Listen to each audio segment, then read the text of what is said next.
So let's look at the last part of the different bits of SQL that we have. We've talked about the DQL, we've talked about the DDL, there's the DML part left. Now the DML part, that means data manipulation, and here we're really going to be actually altering data that's inside the table. So we could be inserting records, deleting records, or changing the actual values inside the table, and those are the things that we haven't done so far. So let's have a look at the actual syntax for that.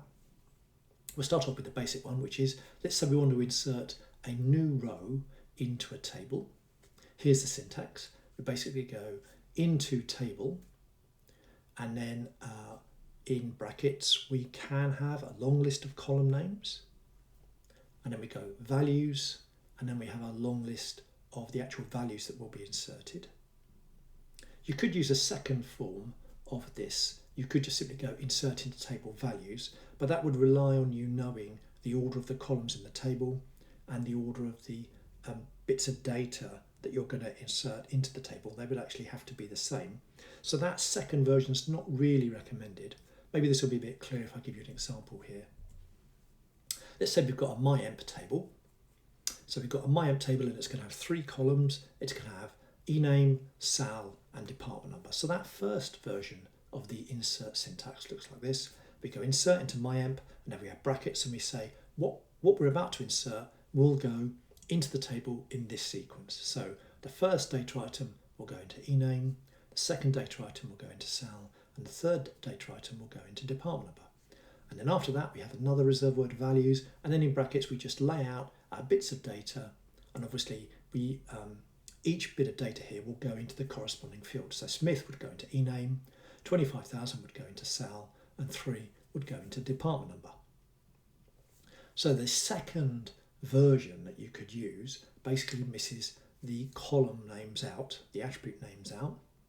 So you can see we've got insert into myemp values, and then there are 3 values. But as I've indicated, it's not really recommended to use that, because you are making an assumption that there are only going to be 3 columns, and those bits of data will go into those 3 columns correctly. I mean, for all you know, somebody could have rearranged the table or changed the data types.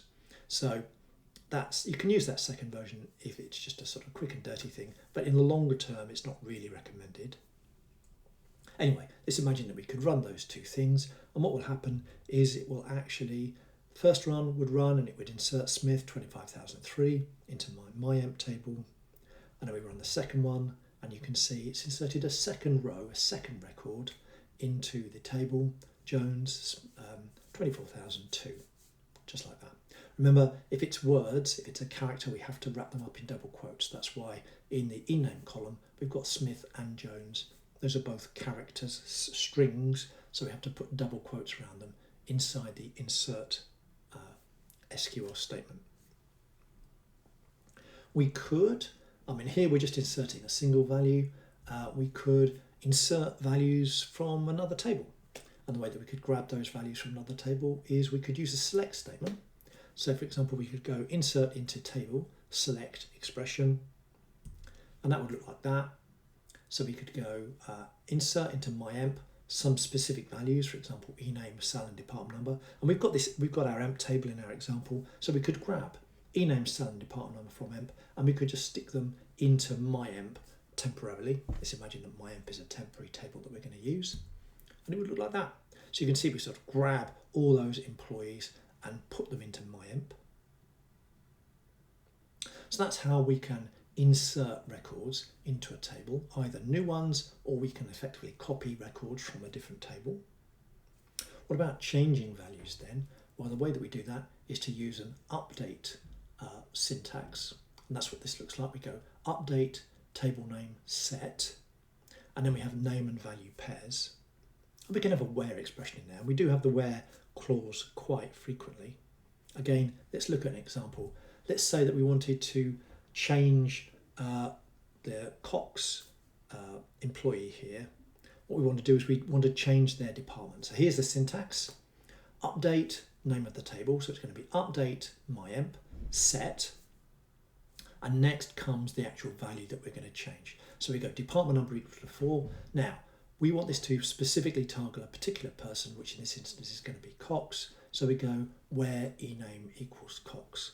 And if you watch what happens if we run that, you can see the value changes to 4. Now we could also do calculations on things. So for example, we could, let's say that we want to give particular people a 10% pay rise. Now the way that we could increase the value of Sal by 10% is to multiply it by 1.1. So if you look in the middle of the statement, you can see set Sal equal to Sal times 1.1. So we're going to take the Sal value, multiply it by 1.1, and then we're going to stick it back into Sal. Now if we just had that top line, update myamp set Sal equals Sal times 1.1, what that would do is that would change everyone's salary and give everybody a 10% pay rise. But in this instance, just to demonstrate what we could do here, let's just change it for a 1 or 2 particular people.